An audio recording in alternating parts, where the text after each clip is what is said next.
Hello, everyone, and welcome to Weekly Collective, a business podcast for the rest of us. My name is Nick, and I am the host. I have not released an episode of this show since 2015, and that implies that it had a significant run, and even in its infancy, it didn't. It had a 5-episode run. I guess you call it season 1. I don't know, season 0. But the show actually did pretty well.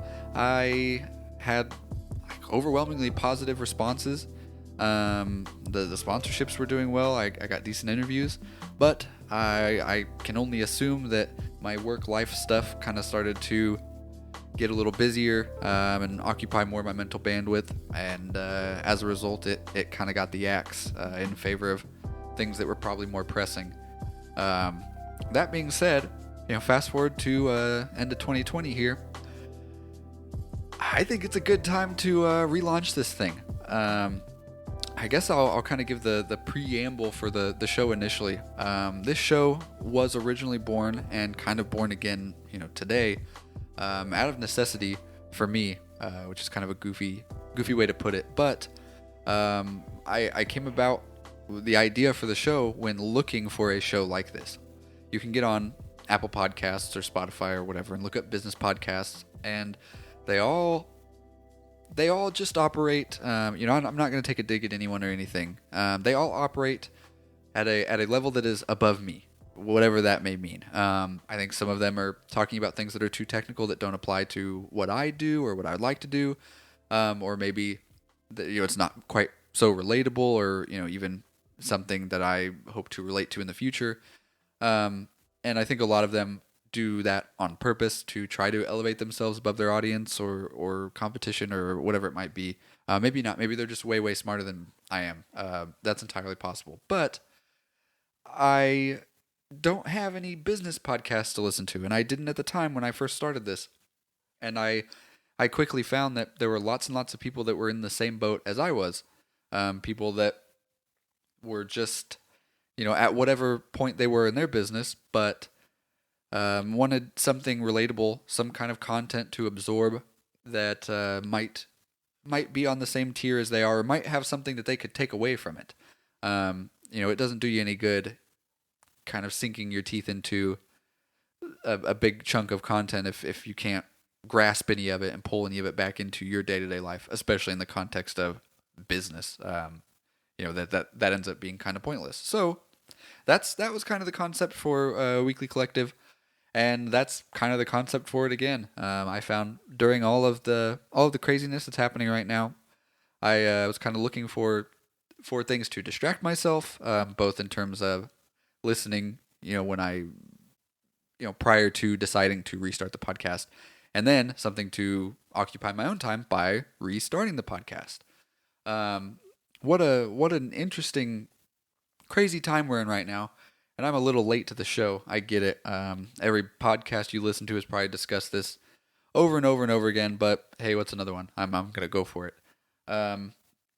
I struggle to balance the kind of topic list, whether it should be about me or just me be your happy little narrator, and being the ones that are prompting interview questions or things like that. But for the sake of kind of reinventing this thing, which I very much have, I thought I'd kind of dive into my own life. So at the time of the original recording, I believe all I did was media marketing. I had a media marketing company. It did kind of your standard website design, graphic design, search engine optimization, all that good stuff. A little bit of everything. And it went well. It supported me full time for like 8 years straight, and I have my complaints about it, and I've talked about them, and I'll talk about them again. Some of them are still valid, but I did okay. Well, a couple years ago, I moved across the country and continued to do that marketing. I got some significant clients that made it kind of elevated it to another level, made it more comfortable. But somewhere in the midst of that, I made some connections. I met some important people, and what I eventually did was open up a co-working space, a shared office space, basically, lease out a big building in a city, and then break it up into offices and desks and cubes, and kind of sublet those out month to month. All that fancy stuff. I'm sure I'll go crazy talking about that later because I have a lot to say about co-working, good and bad. But that just occupied 100% of my brain, and that went that way for about 2 years. I here and there somebody would approach me and say, "Hey, you did this for me in the past, media marketing related. Can you do this for me?" And I'd say, "Sure." But I had just all but abandoned focus on my company, which you're probably seeing trends here. I've got a nasty habit of that, but abandoning them in favor of something that is supporting me at the time. So I was riding the co-working wave. It was going pretty great, and then all of a sudden, the topic of the year, coronavirus, came about, and I immediately saw a couple members leave, a couple of my high-paying office members. Just a little context: I rent out offices, desks, and cubicles, but nobody takes any of those except for the offices.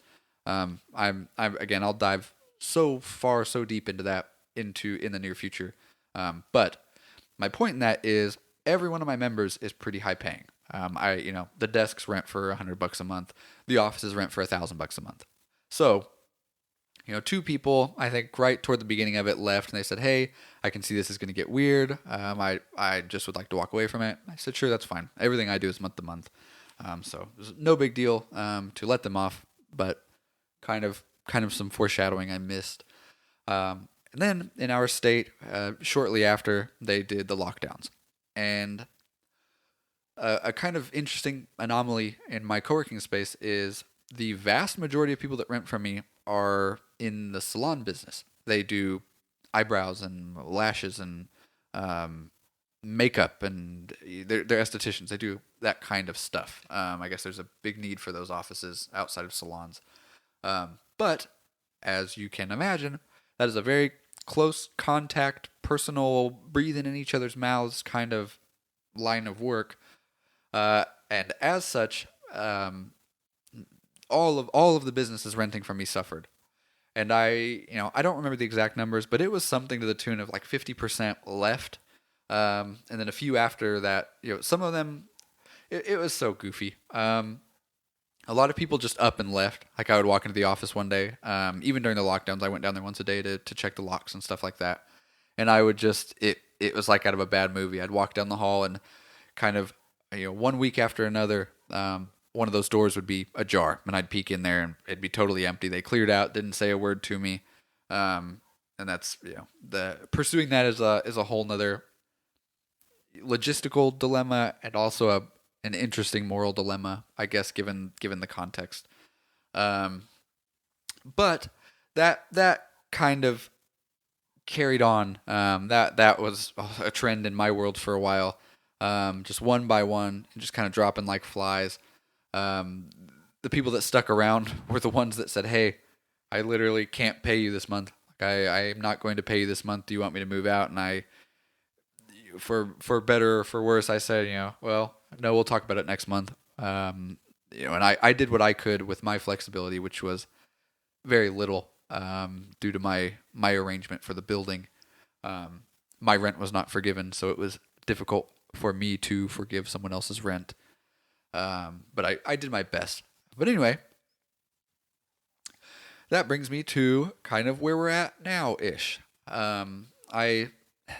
During the midst of that, I pursued a kind of interesting project. It ended up being a Kickstarter, I'll get into that later also. A product that went down a kind of interesting path. And toward the end of that, towards the end of that project and kind of right at the beginning of the coronavirus stuff, one of the designers I had working with us on that project, we were the last two to kind of work out of the office. Everyone else had, I would say, became opportunists and said, "Hey, I'm not comfortable coming to the office anymore," and it gave them an opportunity to not have to work on this Kickstarter project. That last graphic designer and I, we both had done the same kind of thing. We both ran marketing agencies, marketing companies, whatever you want to call it, in the past, and we reached that kind of freelancer ceiling. And anyone who does their own kind of design work, or freelancer work, I guess, across the board, will relate to this. You hit a point where you you know you wear all your hats, but your two major hats are the sales, sales slash customer service, and the actual physical work itself. In this case, it was design. And what you'll find is at a point you cannot do both of them efficiently anymore. And it might be in a good way. You might only be able to handle 5 projects at a time. Well, when you've got 5 projects on your plate and you've consistently got 5 projects on your plate, you don't have time to go out and make those sales, to pursue new clients. And if you did, you'd be doing yourself a disservice because you'd have too much work. And that's the kind of dilemma that anyone runs into. But the designer working on this Kickstarter project was able to relate to that. That was the same kind of thing, he encountered. I think one day we were leaving the office and he jokingly said, "Oh, if you want to start an agency, let me know, haha." And I said, "Oh, haha, okay, talk to you tomorrow." And then the next day he came and said, "Hey, I was serious about that." And I said, "Oh, okay." We kind of sat down and talked about it. And, one thing led to another, and it actually did not end up working out with that fella. But I had kind of sunk my teeth back into the idea of, well, I'm several years wiser, whatever that means, and maybe it would be worth it to try this thing out again. Try a marketing company out again. So that's what I did. I spent a good amount of the lockdown working out my branding, doing things differently. I realized that was one of the reasons why I was interested in partnering with him. Was because I could see he does things differently in a way that some things, sometimes he may approach something from a standpoint that I don't care for. Maybe very emotional. Maybe, how does this graphic make you feel? What is the this and that?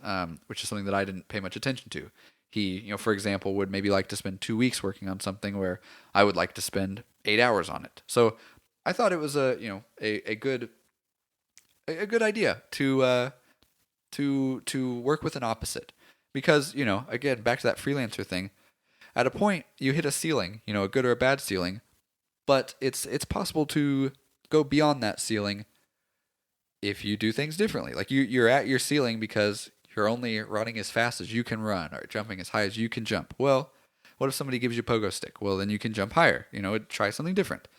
And that was kind of the idea. So I spent the lockdown really doing things differently, trying to focusing on my brand and looking far into the future, setting up these Instagram like Instagram posts, but mapping them out weeks and weeks ahead, just paying very close attention to things that I didn't usually pay attention to. And that's kind of where I'm at now. Co-working has bounced back. I'm at 80-90% occupancy, which is pretty much pre-COVID. It's going well. And I've launched a marketing agency, which sounds silly because I had run the equivalent of an agency, I guess. Agency, I feel like ends up being kind of a buzzword, but I guess I would differentiate it where before I was a designer, I had a graphic design company, a marketing company, media marketing company is what I called it. And this time I'm approaching it from kind of an agency standpoint, which I don't know the definition of agency or what that's supposed to mean, but I know for me, I'm presenting it as if I'm a large scale company and I'm looking for more, it's so silly to say high paying clients, but large scale clients, ongoing, just a kind of a bigger, broader thing that is hoping to become a more finely tuned machine. And anyway, to bring this around full circle, as such, I'm just looking for more opportunities to expand this thing. That's kind of what this show is intended to do. A lot of what I would like to do that I touched on in previous episodes, I had guests, but I would like it to be a very guest-focused podcast. I would like to really pick people's brains, dive into all sorts of businesses, good and bad. I'd like to interview the Sensi people, the you know the MLM folks, just everyone, anyone and everyone, to get all that perspective, because that is the point of this show, is to gather unique perspective that hopefully you can apply. Whether you see somebody doing something right or you can identify somebody doing something wrong and not make that same mistake yourself. That is the point of this show, is to create a business podcast for the rest of us that is no nonsense, no BS, just hopefully mostly relatable, casual, no talking around people in circles, none of that stuff. It's supposed to be a friendly show that you can get some benefit from. So that's what I'm hoping to do. This first episode, I sat on it for about 3 days, and I don't know. I sat on it for about 3 days, and I have a big topic idea list, and then I finally realized that my decision paralysis was kind of getting the best of me. And when I say decision paralysis, I think I've discussed this in a past episode, and I always give the silliest example, but it's the most accurate. For those of you that have played Minecraft, Minecraft is a sandbox game. You get plopped into this world. You do kind of whatever you want. You build houses, tools, fight, whatever you want to do. In my case, every single time I start up a new Minecraft world, which is, once every 6-8 months, like everyone does, I get plopped into the world, and I will spend somewhere upwards to 2 hours walking around looking for the perfect place to put my home. Even though I could set up in a home immediately, I could make so much progress in the game, and then I could move it later, or maybe I could settle somewhere that I typically wouldn't settle. Maybe I could settle in the snow biome, which, if you've never played Minecraft, this sounds probably ridiculous to you, but if you do play Minecraft, this probably makes a lot of sense. And I have that kind of decision paralysis in every single thing in my life. I like the idea of things being correct the first time around. I worry about having to change things in the future. I'm not afraid of change, but I like to be able to commit to a concept or an idea. And I found myself in that kind of loop of decision paralysis on making this relaunching this podcast and making this first episode of, I need it to be perfect. I need a really good guest. I'm in contacts with like 3 different pretty interesting people. And I thought, it'd be great to have episode 1 be with, X, Y, or Z. But, as I was sitting downstairs today, I realized that, no, that's not going to get me anywhere. I need to just do this. So that's what I'm doing. Just kind of a rambly first episode. I've got my topics here, and I'm sure I'll kind of organically flow in from one to another. But it was meant to mostly be an introductory, hello, I'm back, and also a big giant net of, hey, if there's anything you want to hear, if you have any questions, if you have any guest suggestions, please throw them my way. The show that I want to make is the show you want to listen to. Nothing more, nothing less. So if you have ideas, send them my way. But hopefully I do a decent enough job on my own, and it starts going smoothly. I'd like to release an episode of this every week. Like I said, I'd like to have decent guests on it, maybe a couple guests an episode. The format of it is just kind of flexible. I think it's going to stay casual, and that allows it to just kind of morph as time goes on into what it is and what it will be, or what it should be, or what people want it to be, or whatever. But that's where we're at. If you are I guess no matter where you're listening, you can see some kind of album art. I've gone and completely redesigned the branding. It's way more in tune with that kind of marketing company I have. I don't know. I'm just hoping to do things a little differently, hoping to help some people out, bring some value to somebody somewhere. That's the hope. That's all any of us are trying to do, I guess. But that's what we're doing here. Let's talk about COVID.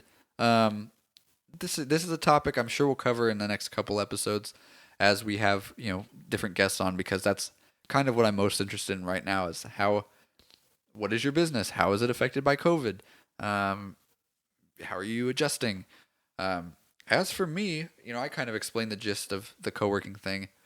The first thing I did kind of right off the bat was I had a reception desk in the lobby and of the co-working space, and I would just kind of hang out there. I had an iMac there. I'd play games. I'd work on the computer, whatever. And I kind of took that thing down immediately because I didn't like the idea of it sitting empty all the time. I thought that was not a good look for the business and my members. So I kind of ripped that desk down and put a piano in its place, and that was the kind of first thing I did. I kept a cubicle or an office actually. I When one of the gals moved out, one of the high paying gals, I just took her office, redecorated it exactly like hers was. And I think my stuff's all sitting down there still, but it's unoccupied. And I kind of worked down there for a while. And then I think that was at the beginning of it before before lockdown. And then they locked everything down.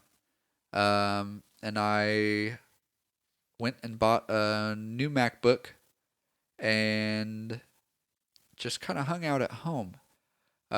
Again, this was before I decided to start doing design and stuff again.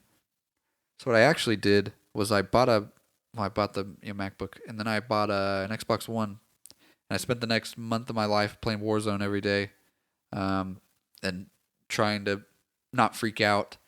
I wasn't ever really worried about the business side of it, not in a cocky way, but kind of in an ignorant way. It never really set in. I think it's because even with people leaving, like I was still making my building rent, my home rent, and things like that. So I never got that kind of wake up of just like, oh no, like this could go really poorly for you, which I guess is a good thing, but it's also just kind of like I said, an ignorant thing. But I spent a lot of time at home. Obviously, everyone did. Just kind of hanging out. Went a little stir crazy. Was just kind of freaked out about the whole thing, how weird it was. I lived in the city, so it was really, really bizarre not seeing or hearing anyone outside. It was just very strange. And also, at the beginning of it, like this doesn't need to be a COVID podcast, but COVID was just really freaky at first. It's interesting how it's kind of changed. People's perspectives and perceptions of it have changed, my own including. But initially, it was just this kind of weird, terrifying thing where they were saying the hospitals were overrun, and it was just weird. It was so bizarre. So nobody kind of knew what to make of it. And I think that's what kind of freaked me out was just the uncertainty and the super uncharted territory. But that's kind of what I did. I sat on the couch for a while. Eventually, I realized sitting on the couch was not sustainable, so I cleaned out the second bedroom of my apartment and set up an office. Cleaned it up real nice. Went like to my work office and got like my good monitors and stuff like that. Brought them home. And then kind of started focusing on what I needed to focus on. And during this, it was just kind of a steady incline of the timeline's fuzzy, but let's pretend lockdown was a month. Let's pretend coronavirus was a month. It was about the 15-day mark, or it was about the 5 to 7 day mark when I decided, hey, let's start an agency with that guy. And then we worked together till about the 15th or the 20th day mark. And then I realized it wasn't going to work with him. So on the 20th day mark, I just kind of worked on my own for those last 10 days. Again, that's a totally arbitrary timeline. It doesn't make any sense. But that's why I went from the couch to like, oh, I should work in the office and I should actually do this. And I made some videos and I was reaching out looking for partners and things like that, which is a whole other thing that I know I've talked about. And if you've listened to the show before, or if you go back and listen to all the old episodes, sorry, I'm going to talk about every single one of those things again. One, because I think they're good topics. I picked good ones initially. Two, because I have kind of a different perspective on things now. And three, I don't think people are probably going to go listen to those old episodes, and I might end up deleting them or hiding them. I don't know. So anyway, if you've listened to the previous ones, or you go listen to the previous ones, and I talk about the same thing again, and even if I contradict myself, bear with me. I apologize. Doing my best. But I kind of ramped up that marketing thing. Started giving myself some kind of routine. That was something that, on my list of topics, I have just COVID, and it says adjustments, work from home, and then um, something stupid is money making potential.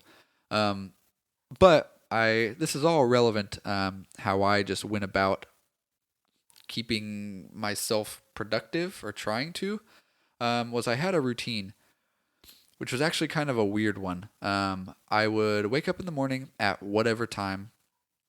Who knows? I never set the alarm. Usually like 10 or 11. And I would go plop down on the couch and I would work on the laptop on the couch until 1 o'clock. And then at 1 o'clock, I would walk down the road and I would go grab my lunch and I would go to the office and I would sit there until, God, I think it was 5. I'd literally just go sit in the office, downstairs. The co-working space is broken up into a few levels, and I would go sit to the downstairs where people wouldn't usually bother me, um, and I would just wait. I sometimes I brought my laptop, sometimes I just sat on my phone. Not good. I'm not giving advice or suggestions because that was stupid. My time was just wasted. But my goal there was to give myself some kind of routine to to avoid potentially slipping into a weird funk. Um, I'm pretty lucky in that, like, even in the worst of times, I don't think I would fall into a weird lifestyle kind of thing. I would never skip my showers or anything like that, skip meals. I'm very driven by those kinds of routines. But, the goal was to, again, and it goes back to kind of just being freaked out to try to retain some sort of normalcy. I would go do that. And also, there's an element for me personally of I don't enjoy weekends anymore. Not because I'd rather be working, but because it's like too much of anything is a bad thing. And what I'd find was I had entirely too much free time, and coming home at 5 o'clock and plopping down on the couch and eating my dinner and kicking my feet back and watching King of the Hill or whatever it is my like favorite part of the day. But if you don't ever have to leave the house, if you don't make that a goal to obtain, it's not as valuable. If it's just handed right to you, it's not as good. You got to work for it. Um, so that was a big part of it. Why I'd go just silly as it sounds, just go sit at the office, twiddle my thumbs and just wait until 5 o'clock, and then I could go home. And there was some element of normalcy. I'd get home at 5, and then it was just kind of a reset, which is something that I value personally, and it kept me productive. And a lot of times, what I would do is I would go home at 5, pull my laptop up on the coffee table there, and try to get some work done because I had been away from it, and I a lot of the work I do, I'm very lucky is that I enjoy it. I especially enjoy like starting projects. I find that process really interesting. The deciding on a name and the branding and grabbing all the social media and planning out the social media and this and that. I don't want to say therapeutic because that's obnoxious, but that's kind of how I feel about it. I really, really, really like that part. Um, so it might sound silly to come home from like occupying my work time to come home and then actually do the work, but that's just kind of how it happened organically, and I enjoyed it, so I didn't fight it or try to stop it. Um, but then, things progressed. Things started getting a little more back to normal. They lifted the lockdown, work from home. A good number of the people came back. A good number of the people actually kept working during, which was uh, odd for me. The salon owner people, um, a lot of them continued to work during the very beginning, like the scariest part of it, where nobody knew how contagious or any of that stuff was, which is just freaky to me, just kind of odd, and it created a very very weird moral dilemma for me. Is it my job to tell these people not to work? because if they're so inclined to work, will they not just go work somewhere else? I personally don't know, um, but I was concerned for my business, and I just kind of turned the other way. I just kind of let it be. Um, I don't know if that was the right thing to do, but it's what I did, and it was kind of a tricky thing for me because I thought about it a lot, and not really, quite honestly, not really from a moral standpoint of, oh, is this right? Somebody could get sick, this or that. It was will I get in trouble for this? Is this, can I get in trouble for this? Is this responsibility on me? And what I think I found was that it was not on me. And that didn't really play a role in my decision. I think I would have done the same thing either way. But that's what I came to find out, was that I just rent an office to somebody, and it's not my obligation to police what they do in the office. Um, but it started to pick back up. People started coming and taking tours. People started taking offices. Um, People who I didn't think would have had a bunch of FU money, like kind of casual photographers and stuff like that, were renting the offices, which led me to believe that things were in all niche ecosystems were kind of picking back up. Um, or I assume so, or maybe just for them, but still. Um, and then I continued just to work from home.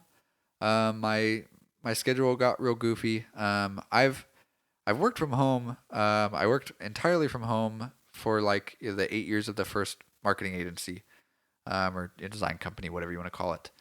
And then the co-working, I didn't have a set schedule, but I'd try to go in there at 10. I'd try to leave at 4 or something, just to be present, which is odd. It was just a weird situation because I didn't have 8 hours worth of work to do ever. People usually call and schedule tours a day out, so nobody was really popping in. There was really nothing for me to answer to. There's not a lot of constant issues or concerns at a co-working space. It's not super interactive. It's not kind of what you imagine with WeWork or PlexPod or any of those. It is very much just an office building. There's happened to be a guy sitting in the lobby all day playing Minecraft. I don't know.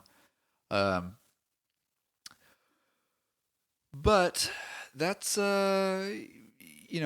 that's kind of my world just changed a little bit. I started working from home, or being at home, and then I just didn't really go back. Like I said, I took that desk down. I'm not gonna put it back. I don't really want to greet every single person that walks into the door. How many 50 people that come into that building a day? I don't really want to breathe in my direction. Um, and I now I'm in a kind of a weird spot. So I moved. Um, I moved out of my city living apartment. I didn't enjoy that. Being in the city during that kind of lockdown stay at home thing. My particular dwelling, it didn't have a balcony. It had a rooftop deck, but nobody was going up there. So literally, it was just weeks and weeks of sitting inside. I sat by the window. That's where my TV is. But it was very draining. I caught myself being very, very jealous of people that had, whatever they had. They had a porch, or they had a big yard in the back, or they had a pool in their backyard. That was a different experience for different people in a lot of different ways. Um, and I don't think people realize that. Anyone, I mean, plenty of people realize it, but all sorts of different people, government people and city people and friends and family. Some of them speak very fondly of their lockdown and their work from home and all this and that, which understandably, if you're collecting your $900 a week paychecks for your unemployment, I can see why that could be enjoyable. A lot of people did not have the same experiences, and this is not me saying "woe is me." Like I said earlier, my rent was paid, so I was pretty comfortable during the entire thing. It was just very strange and uncertain. But I realized I was sick of that city living. So I moved 2 minutes out of the city to a house, and I've been here for a little while, not a long while, and my whole point in explaining to you all this dumb personal stuff is I have caught myself having a hard time focusing on work, on sales and customer service and existing projects and this and that. A big part of it is I'm renovating a house, so I'll say casually renovating, painting and yard work and things that I enjoy doing. But my plate has been very full. There's been a lot on my plate. Every day I wake up and I've got 20 projects I can pick from and I can do outside of work. But I've recently kind of forced myself to finish building out my office here. Painted the room and set up all my furniture and decorated it, made it look nice and cozy. And I'm kind of forcing myself to adhere to some sort of something. Just recently, I went and set my timers on my phone, my alarms, to wake up at 8 o'clock again. And I'm just hoping to personally resume some kind of normalcy. And it's so goofy because I have all of the tools in the world.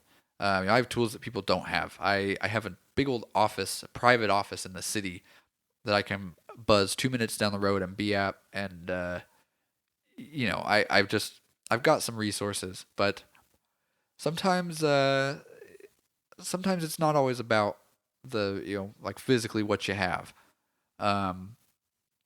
There's anyone who's tried to run a business knows without a doubt that there's a big mental side to it, to every bit of it. A lot of it is annoying. A lot of it doesn't make sense, but it's there, and it's something that people don't talk about a lot. It's kind of that. I'll compare it to something real goofy. Is like, models on Instagram. There's a giant number of people, a majority of people on Instagram who are comparing themselves to these models or these influencers who are living these lavish lives that are not actually living these lavish lives and are not actually, these beautiful models and stuff like that. It's all this kind of retouching and carefully selected and this and that. Everyone says nobody ever posts the bad stuff on social media, and that's true. I think we get that in our business world a little bit more than people recognize. Is people don't really talk about their failures a whole lot, and that's a whole segment I want to touch on in future episodes. I want to hear about other people's failures. That's on my list. On my topic list, it says your failed business. It's something I'm very, very interested in because you don't get to hear about that. You only hear about somebody's success, and when you only hear about somebody's success, it sounds like their first attempt was their success, and it makes you feel some kind of way to know that you're not having that same success. But it's not usually an accurate representation of what's going on in the real world. People are having a hard time. People, bring it full circle again. I'm trying to avoid the tangents, but people don't talk about the mental side of business. Not in the I don't mean in the depression and this and that kind of way, but they're just strange, arbitrary blocks.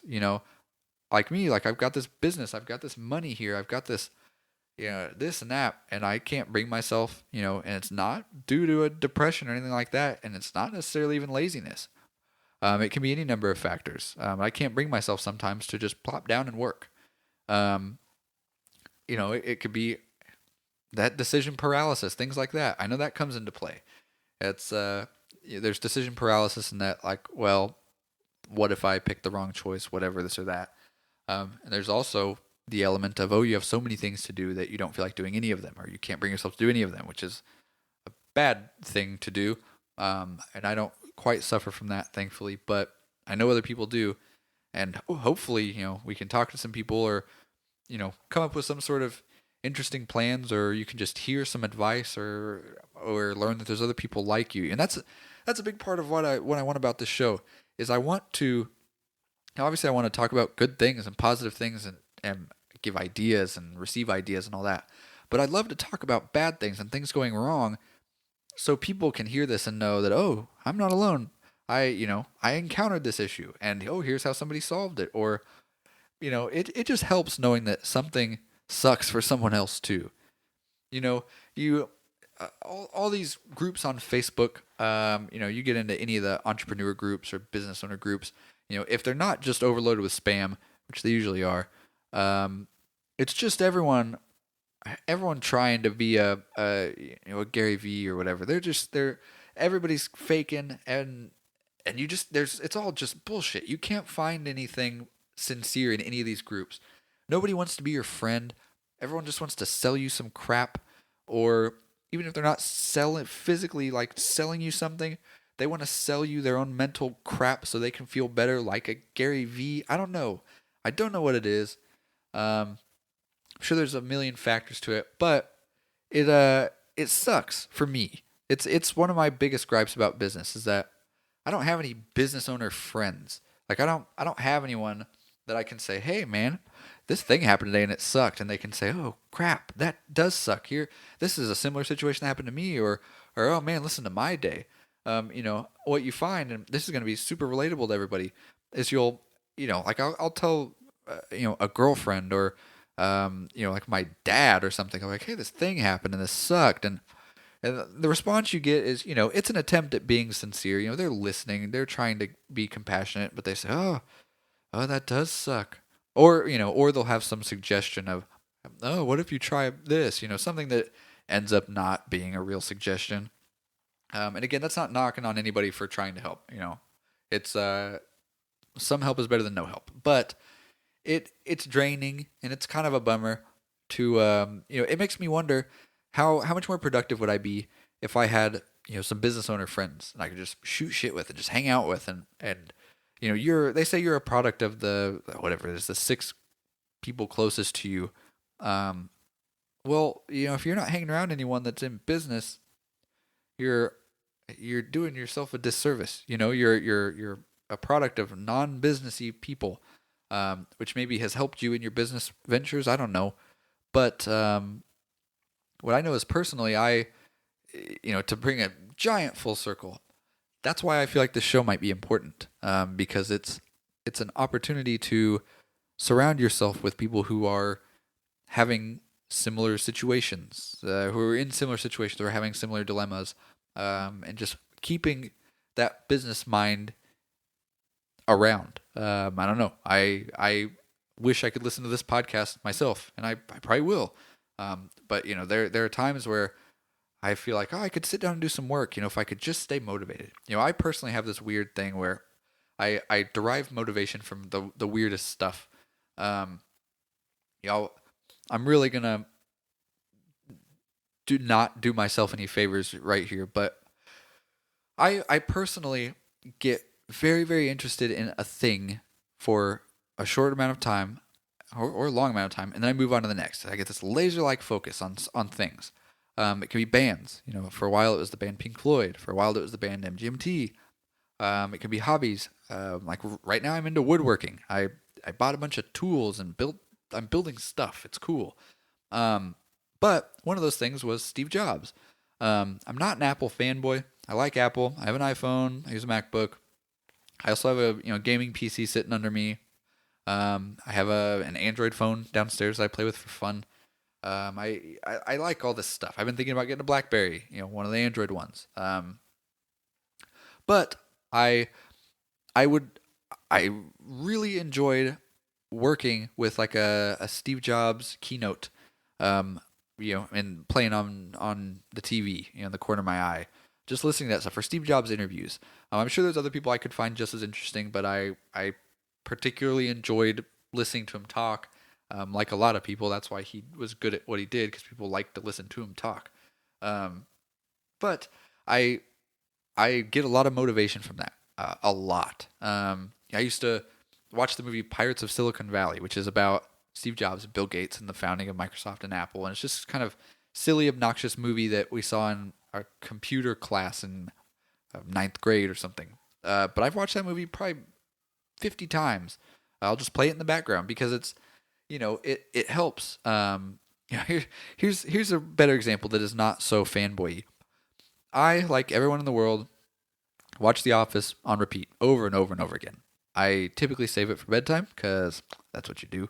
But I, if I was sitting there saying I want to work but I don't have any motivation, I would turn on that Michael Scott Paper Company, those few 3-4 episodes where they go through that arc, and I would watch those just because it does something for me to watch that and to listen to that and to just kind of be in that headspace of, oh, people are succeeding, people are doing things, here's what they're saying, here's what they're doing, here's what they're thinking. I gain a lot of value from that, and that's, if there's any takeaway, if I can put sign my this on the dotted line and send it off for this episode, for this show, I would like this podcast to help people and to keep people motivated, keep them going. So hopefully it does. Yeah, like I said, this was just kind of a rambly first episode, no guest. We'll have a guest next episode. But in the meantime, if you have any ideas for topics, for structure, for this or that, please send it my way. We've got the Facebook, the subreddit. That's probably a good place. The Facebook group and the subreddit, I'm hoping will become little communities of business owners that don't want to sell crap to each other, but just want to say, hey, my day sucked. Here's why. Someone can say, oh, my day sucked too. But, whatever. Things like that. Obviously, if you're hearing this, you're listening to this somewhere. This show should be available just about anywhere. It's going up on YouTube. It's going up on Apple Podcasts, on Spotify. It's getting blasted out with Anchor, so it should be anywhere and everywhere you like podcasts. So if you like the show, go subscribe to it on your particular thing. If you think there's something I could do better, tell me. Reach out over Reddit, reach out over Facebook, whatever it is. I'm all ears. Like I said, this show, it's not a self-serving project. I enjoy talking. And I hope to provide some value to fill in a kind of an empty niche I see there. But at the end of the day, it has to be a podcast that people enjoy listening to. So if you have ideas and ways that I can better accomplish that, please let me know. But otherwise, I think this is where I'm going to sign off. Thank you guys so much for listening. I will be a little more consistent with this one. Hopefully we can break our 5-episode record. Thanks for hanging out, and I will talk to you guys next week. Have a good one.